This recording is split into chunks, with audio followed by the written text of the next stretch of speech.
Hi everybody, it's Stefan Molyneux from Freedomain Radio. It is December the 16th, 2011, and one of the great fires of liberty in the US legal system has been snuffed out and extinguished. Outrage as President Obama signed off on a law to detain homegrown terror suspects indefinitely. Now American citizens can be arrested within the US and sent to Guantanamo if they're linked to Al-Qaeda or the Taliban. This link can be as tenuous as donating to a charity that turns out to have been a front in some means to some terrorist organization. And of course, this was from the president who had campaigned on the promise to close Guantanamo Bay. Now, of course, he's going to be extending and expanding the detentions in Guantanamo with homegrown U.S. citizenry. I mean, this is exactly what the U.S. is continually telling other countries not to do, right? To respect the rule of law, to respect habeas corpus, to respect the right to a trial by the jury of your peers, and it is monstrous. It is monstrous, and this is so predictable. I mean, it is absolutely, completely, and totally predictable that the wars that you wage overseas will almost always come home to your citizens, right? Remember? England waged a war against National Socialism and then socialized everything after the war. America and the West waged war against corrupt oligarchies in World War I. At least that was the cover story, to make the world safe for democracy. And through the progress of the expansion of the fiat currency supply and central banking, created a brutal new oligarchy that continues to this day, selling debt and tax livestock into almost perpetual slavery for the sake of having the right to type whatever number they want into their own goddamn bank accounts. So this is what happens. When you wage an unjust war overseas, that injustice will come back. It will come back in the form of traumatized veterans who will disrupt and disturb society. This kind of... I mean, there's claims of victory in the war in Iraq, and the military operations are supposed to be ending, which means that basically they're going to continue off the books in the terms of hiring private mercenary companies to continue to brutalize the Iraqi population. So if there's victory in Iraq and there's claims of great strides in Afghanistan, then why would you need these additional brutalities at home? Why would you need to give the US government the power to detain indefinitely people that are defined by very shadowy legal standards that can be stretched every 6 ways from Sunday? Well, I can tell you why I think this is the case, and time will tell. I've been pretty good in my the accuracy of my predictions to date, but it's quite simple. And I say this from some knowledge that I worked once with a military fellow who was still in the military, and back in the day, Canada slashed its government 10 to 20%, cut a lot of payments to the poor and to other dependent classes.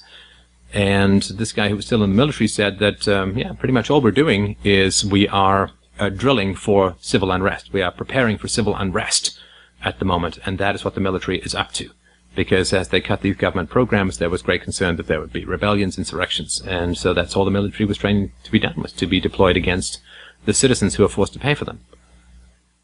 This has nothing to do with the war on terror. This has everything to do with a fear of discontent, of rebellion, of rebelliousness within the United States itself. There's nothing to do with the war on terror at all. And the reality is that the pensions for public sector workers are vastly underfunded, which means they're going to run out of money. Social Security has nothing but a dusty collection of IOUs in the treasury vaults, so they're going to run out of money for that. The teachers, they're going to run out of money for the teachers in the school system, which means that teenagers are going to be let loose on the streets with no supervision, who have all been traumatized by wretchedly bad miseducation. They're going to run out of money for prisons. They're going to run out of money for veterans. They're going to run out of money for the police. They're going to run out of money for all of this. And it is in the anticipation of being unable to pay the enforcers on the tax farm that they're afraid that the tax cattle are going to stampede the farmhouse. And so, yeah, you need these extra powers for fear of civil unrest within the borders. This is a story as old as time. You brutalize people overseas, you always end up having to brutalize people at home. It's natural. Because brutalizing people overseas creates a traumatized and indebted population, and a dependent and bribed population, bread and circuses, bread and circuses, bread and fucking circuses, just like ancient Rome. Bread being welfare, circuses being publicly funded sports and reality television. Which is an oxymoron if I've ever heard one. You brutalize people overseas, war is a scything boomerang that always comes home, that always comes back. You throw it and it returns.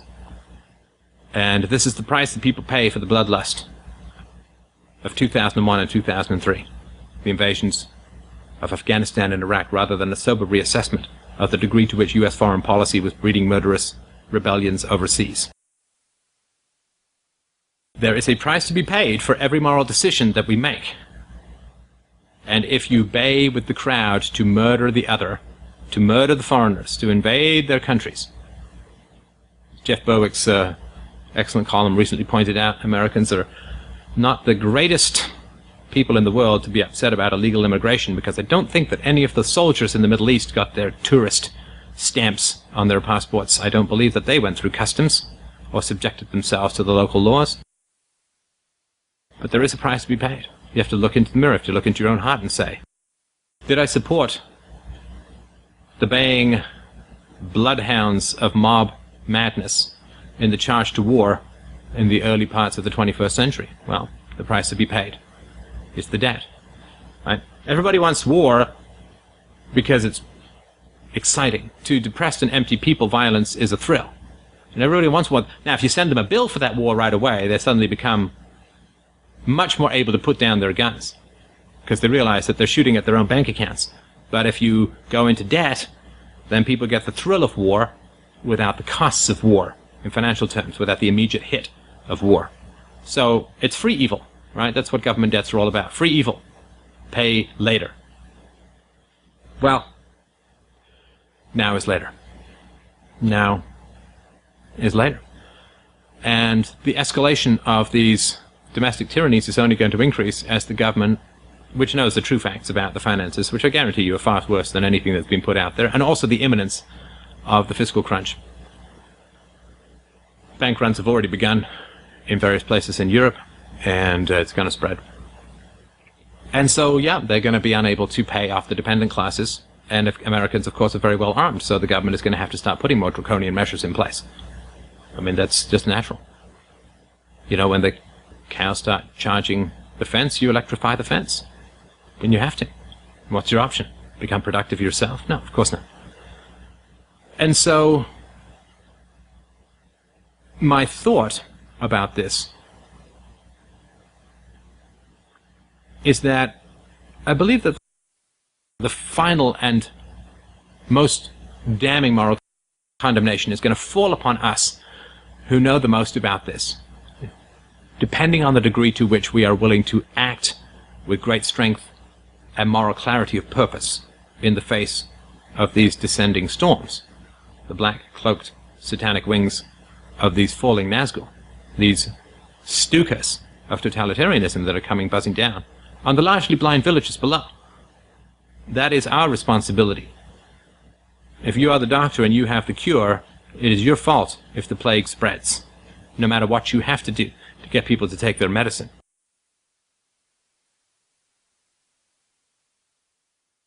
I saw a video a couple of years ago which was, I mean, it was kind of manipulative, but quite effective. It was a friend's message from hell to his Christian friend who didn't fight hard enough to bring him to Jesus and save him from hell.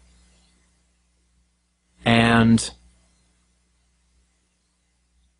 without the intervention of strong moral souls, the world will slide into ever-increasing state tyrannies. That is the role and the rule of history. History comes down to the decisions and the resolution of particular individuals.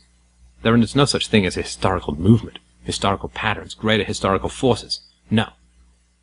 It comes down to how deep you are willing to plant the cleats of your integrity and resolution and stand before the storms of social disapproval and attack and condemnation and resistance and skepticism and scorn and contempt and mockery if you are willing to stand in the face of those storms until the world begins to rotate around the deep truths of your own propositions, then the world can be saved. And in the absence of that, you will simply be blown into totalitarianism along with everyone else.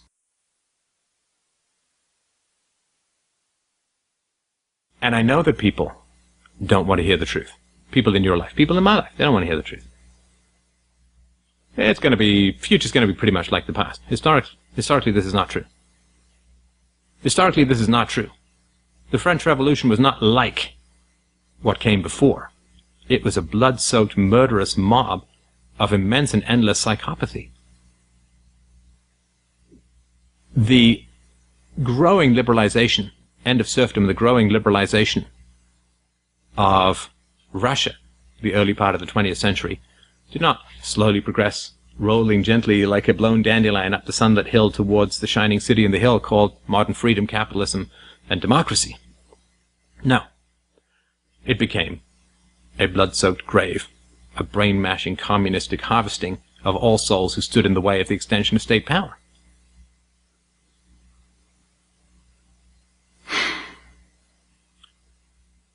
The future is rarely like the past, and the future either goes up or it goes down.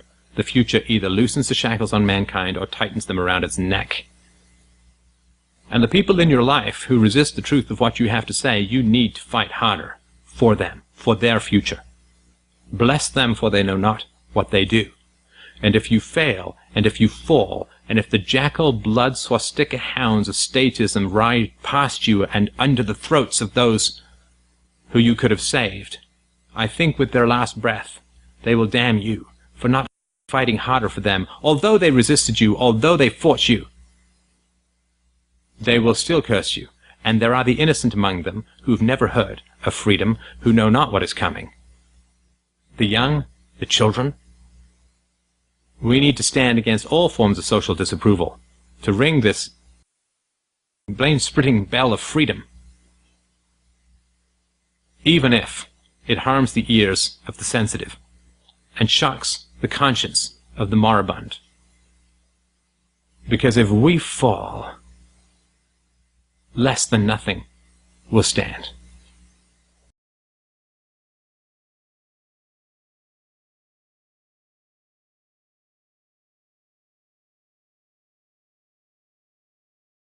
Outrage as President Obama signed off on a law to detain homegrown terror suspects indefinitely. Now American citizens can be arrested within the U.S. and sent to Guantanamo if they're linked to Al-Qaeda or the Taliban. This link can be as tenuous as donating to a charity that turns out to have been a front in some means to some terrorist organization. And of course, this was from the president who had